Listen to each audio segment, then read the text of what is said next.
देश अजूनही आर्थिकदृष्ट्या सक्षम नाही. आर्थिकदृष्ट्या सक्षम नाही असं मी का म्हणते बघा, जुने लोक म्हणतात जिच्या हाती पाळण्याची दोरी ती जगाला उद्धारी.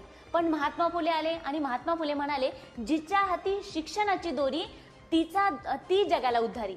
आणि डॉक्टर बाबासाहेब आंबेडकर आले आणि ते म्हणाले तिच्या हातात शिक्षणाची दोरी दिली आहे, पण त्याला जर आपण आर्थिक जबाबदारीची जाण दिली किंवा आर्थिक जबाबदारी जर महिलांच्या हातात दिली तर तिचा झोका योग्य दिशेने जाईल आणि अवकाशाला गवसणी घालेल.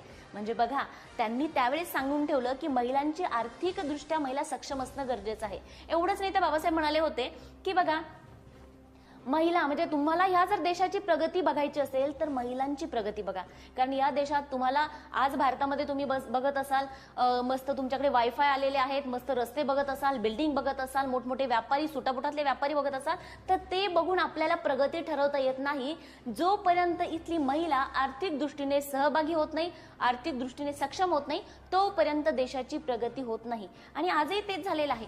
आज महिला कमवते पण आर्थिक दृष्ट्या ती खर्च करण्याचा अधिकार अजूनही तिच्यात नाही.